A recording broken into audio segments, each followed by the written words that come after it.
Hi guys, this is chapter 2 of Hoot by Carl Hyacin. The next morning, Roy traded seats on the school bus to be closer to the front door. When the bus turned onto the street where he had seen the running boy, Roy slipped his backpack over his shoulders and scouted out the window, waiting. 7 rows back, Dana Matherson was tormenting a sixth grader named Lewis. Lewis was from Haiti and Dana was merciless. At the bus As the bus came to a stop at the intersection, Roy poked his head out the window and checked up and down the street. Nobody was running. 7 kids boarded the bus, but the strange, shoeless boy was not among them. It was the same story the next day, and the day after that. By Friday, Roy had pretty much given up. He was sitting 10 rows from the door, reading an X-Men comic, as the bus turned the familiar corner and began to slow down.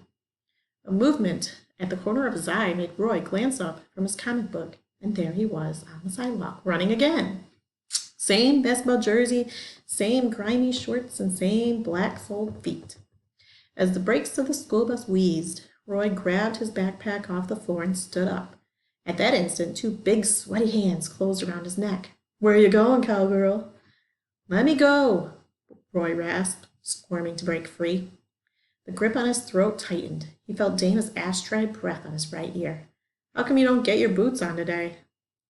"Who ever heard of a cowgirl wearing Air Jordans?" "They're Reeboks," Roy squeaked. The bus had stopped, and the students were starting to board. Roy was furious. He had to get to the door fast before the driver closed it and the bus began to roll. But Dana would not let go, digging his fingers into Roy's windpipe. Roy was having trouble getting air, and struggling only made it worse. "Look at you," Dana chortled from behind. "Red as a tomato."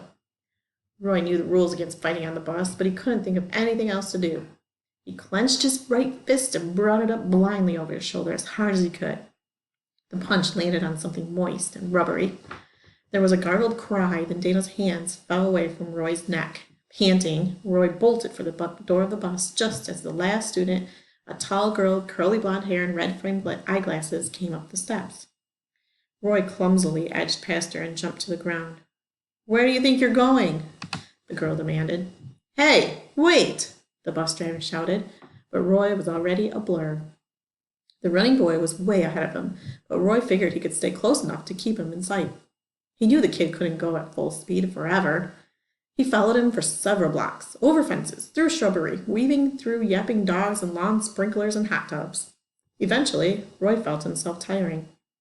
"This kid is amazing," he thought. "Maybe he's practicing for the track team."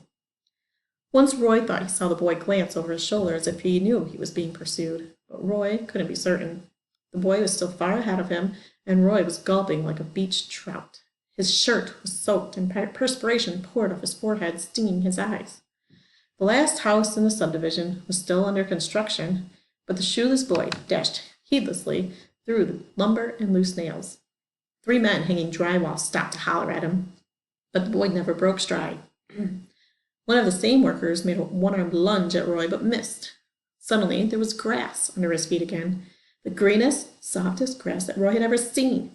He realized he was on a golf course and that the blonde kid was tearing down the middle of a long, lush fairway. On one side was a row of tall Australian pines, and on the other side was a milky man-made lake. Roy could see 4 brightly dressed figures ahead, gesturing at the barefoot boy as he ran by. Roy gritted his teeth and kept going. His legs felt like wet cement, and his lungs were on fire. 100 yards ahead, the boy cut sharply to the right and disappeared into the pine trees. Roy doggedly aimed himself for the woods. An angry shout echoed, and Roy noticed that the people in the fairway were waving their arms at him too. He kept on running. Moments later, there was a distant glint of sunlight on metal, followed by a muted thwack. Roy didn't actually see the golf ball until it came down 6 feet in front of him. He had no time to duck or dive out of the way. All he could do was turn his head and brace for the blow. The bounce caught him squarely above the left ear, and at first it didn't even hurt. Then Roy felt himself swaying and spinning as a brilliant gout of fireworks erupted inside his skull.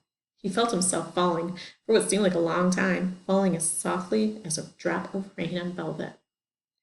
When the golfers ran up and saw Roy face down in the sand trap, they thought he was dead. Roy heard their frantic cries, but he didn't move. The sugar-white sand felt cool against his burning cheeks, and he was very sleepy. The cowgirl jab. Well, that was my own fault, he thought. He'd told the kids at school he was from Montana, cattle country, when in fact he'd been in Detroit, Michigan. Roy's mother and father had moved away from Detroit when he was only a baby, so it seemed silly to call it his hometown. In Roy's mind, he didn't really have a hometown. His family had never stayed anywhere long enough for Roy to feel settled.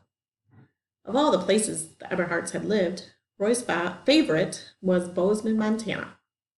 The Snaggle-Peak Mountains, the braided green rivers, the sky so blue it seemed like a painting.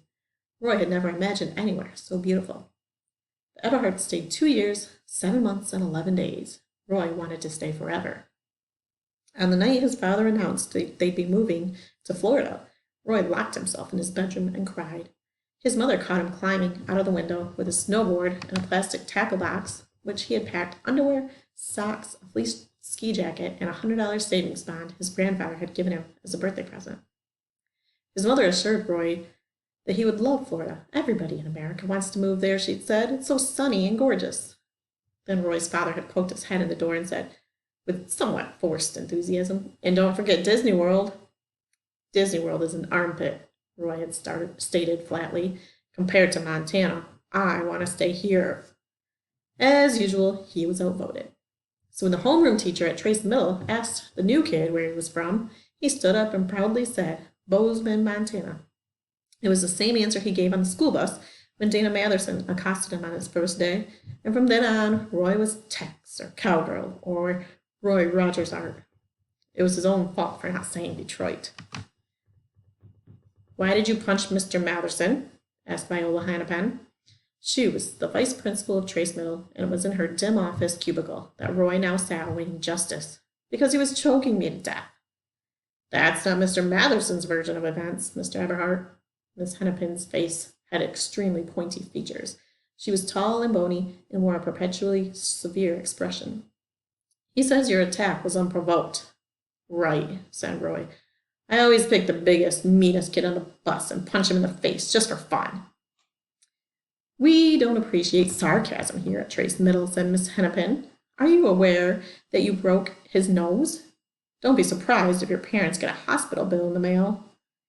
Roy said, the dumb jerk almost strangled me. Really? Your bus driver, Mr. Kesey, said he didn't see a thing. It's possible he was actually watching the road, Roy said. Miss Hennepin smiled thinly. You've got quite the snippy attitude, Mr. Eberhart. What do you think ought to be done with a violent boy like you? Matherson is the menace. He hassles all the smaller kids on the bus. Nobody else has complained. Because they're scared of him, Roy said, which was also why none of the other kids had backed up his story. Nobody wanted to narc on Dana and have to face him the next day on the bus. If you did any or nothing wrong, then why'd you run away? Miss Hennepin asked. Roy noticed a single jet black hair sprouting above her upper lip. He wondered why Miss Hennepin hadn't removed the hair. Was it possible that she was letting it grow? Mr. Eberhart, I asked you a question. I ran because I'm scared of him too, Roy replied. Or perhaps you were scared of what would happen to you when the incident was reported. That's totally not true. Under the rules, said Miss Hennepin, you could be suspended from school. He was choking me. What else was I supposed to do? Stand up, please. Roy did what he was told. Step closer, Miss Hennepin said. How does your head feel? Is this where the golf ball hit you? She touched the tender purple lump above its ear. Yes, ma'am. You're a lucky young man. It could have been worse. He felt Miss Hennepin's bony fingers turn down the collar of his shirt. Her chilly gray eyes narrowed, and her waxy lips pursed in consternation. She said, peering like a buzzard. What is it? Roy backed out of her reach. The vice principal cleared her throat and said, That knot on your head tells me you've learned your lesson the hard way. Am I right? Roy nodded. There was no use trying to reason with a person who was cultivating one long, oily hair on her lip. Miss Hennepin gave Roy the creeps. Therefore, I've decided not to suspend you from school, she said, tapping a pencil on her chin. I am, however, going to suspend you from the bus. Really? Roy almost burst out laughing. What a fantastic punishment. No bus ride? No Dana? For 2 weeks, Miss Hennepin said. Roy tried to look bummed. 2 whole weeks? In addition, I want you to write a letter of apology to Mr. Matherson. A sincere letter. Okay, said Roy, but who's going to help him read it? Miss Hennepin clicked her pointy yellow teeth. Don't press your luck, Mr. Eberhart. No, ma'am. As soon as he left the office, Roy hurried to the boys' bathroom. He climbed up on one of the sinks that had a mirror and pulled down his shirt collar to see what Miss Hennepin was staring at. Roy grinned. Plainly visible on each side of his Adam's apple were 4 finger-sized bruises. He swiveled around on the rim of the sink and craning over his shoulder, spotted 2 matching thumb marks on the nape of his neck. Thank you, dumb butt Dana, he thought. Now Miss Hennepin knows I'm telling the truth. Well, most of the truth. Roy had left out the part about the strange running boy. He wasn't sure why, but it seemed like the sort of thing you didn't tell a vice principal unless you absolutely had to. He had missed his morning classes and most of lunch hour. He hurried through the cafeteria line and found an empty table. Sitting with his back to the doors, he wolfed down a chili burger and a carton of lukewarm milk. Dessert was an overbaked chocolate chip cookie the size of a hockey puck and just about as tasty. Gross, he muttered. The inedible cookie made a thud when it landed on the plate. Roy picked up his tray and rose to leave. He jumped when a hand landed forcefully on his shoulder. He was afraid to look. What if it was Dana Matherson? The perfect ending, Roy thought gloomily, to a perfectly terrible day. Sit down, said a voice behind him. Definitely not Dana's. Roy brushed the hand off his shoulder and turned. Standing there, arms folded, was the tall blonde girl with the red framed eyeglasses, the one he'd encountered on the school bus. The girl looked extremely unhappy. You nearly knocked me down this morning, she said. Sorry. Why were you running? No reason. Roy tried to get past her, but this time she sidestepped in front of him, blocking his path. You could have really hurt me, she said. Roy felt uncomfortable being confronted by a girl. It wasn't a scene he wanted the other boys to see, for sure. Worse, Roy was truly intimidated. The curly-haired girl was taller than he was, with wide shoulders and tan, muscular legs. She looked like an athlete, soccer probably, or volleyball. He said, see, I punched a kid in the nose. Oh, I heard all about it, she said. The girl said snidely. That's not why you ran off, was it? Sure it was. Roy wondered if she was going to accuse him of something else, like stealing the lunch money out of her backpack. You're lying, the girl boldly seized the other side of his lunch tray to prevent him from leaving. Let go, Roy said sharply. I'm late. Take it easy. There's 6 minutes to the bell, cowgirl. She looked as if she wouldn't mind socking him in the stomach. Now tell the truth. You were chasing somebody, weren't you? Roy felt relieved that he wasn't being blamed for serious crime. Did you see him too? The kid with no shoes? Still gripping Roy's tray, the girl took a step forward, backing Roy up. I got some advice for you, she said, lowering her voice. Roy glanced around anxiously. They were the only ones left in the cafeteria. You listening? The girl shoved him once more. Yeah, good. She didn't stop pushing until she had Roy pinned to the wall with his lunch tray. Glaring balefully over the top of her red-framed glasses, she said, From now on, mind your own damn business. Roy was scared, he had to admit. The edge of the tray was digging into his ribcage. This girl was a bruiser. You saw that kid too, didn't you? He whispered. I don't know what you're talking about. Mind your own business. If you know it's good for you. She let go of Roy's tray and spun on her heels. Wait, Roy called after her. Who is he? But the curly-haired girl, didn't answer or even look back. Stalking off, she simply raised her right arm and reproachfully wagged a forefinger in the air. And that's the end of chapter 2.